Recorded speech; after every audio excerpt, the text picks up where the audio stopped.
Mais pourquoi ça cartonne, Charles? Parce que la série est pleine d'énergie. Moi, je reconnais dans le cinéma coréen et dans la série coréenne un appétit de vie. Ce que vous appelez de la cruauté, moi j'appelle ça de la vie. C'est-à-dire que ce qui ressort de cette série, c'est quand même un appétit, c'est une énergie. Sur les personnages, c'est pas de la vie, les créateurs connaissent très bien leurs références, puisqu'il y a des hommages non seulement à Salo de Pasolini, avec l'observation à travers les lunettes, mais au Full Metal Jacket de Kubrick. C'est une mise en scène de la violence qui vient d'un imaginaire qui n'est pas le nôtre. Et il faut être capable de se mettre à la place de ce que c'est que cet imaginaire coréen d'un pays qui est divisé en deux, où les gens sont écrasés entre une dictature et de l'ultra-capitalisme. Et qu'est-ce que ça crée comme imaginaire? Et moi, cet imaginaire, je le trouve assez passionnant.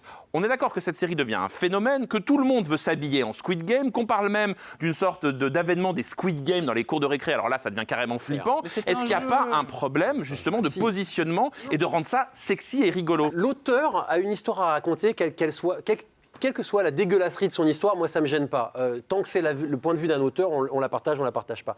Là où ça me pose beaucoup plus problème, c'est quand c'est marketé. La récupération de cette esthétique-là, de ces costumes. Quand même, les gens s'achètent des pyjamas numérotés. Il y a un problème, c'est une esthétique concentrationnaire. C'est pas, je suis désolé, ça ne peut pas devenir un truc fun. Ils font quand même la queue dans les magasins. On a assisté à Paris à un phénomène. Ils ont ouvert le Squid Game pour aller jouer à ça. Et on pouvait jouer au Squid Game. Et ça pose une question, c'est-à-dire, et je comprends bien, Charles, pourquoi vous défendez la série, mais est-ce qu'il n'y a pas un problème de réception? Est-ce que les gens perçoivent la dimension terrifiante de la série? Les gens sont beaucoup plus intelligents que ce qu'on est en train de dire. C'est que les gens sont capables de faire la part entre le bien et le mal. Et je pense que quand on regarde cette chose-là, le plaisir, pour moi, est un plaisir de vie et d'énergie. C'est-à-dire que c'est une explosion de couleurs et c'est une façon de filmer la mort et la cruauté qui n'est pas américaine. Moi, c'est la première fois que je vois autour d'un personnage des gens mourir sans qu'il y ait un plan sur eux. Et ça, c'est extrêmement dérangeant. C'est-à-dire que c'est la première fois que je vois des corps qui sont abattus. J'ai l'impression d'être plongé dans une atmosphère de guerre. Dans une atmosphère de guerre. Et je trouve que les images sont dérangeantes. Et pour moi, c'est ça le succès de la série.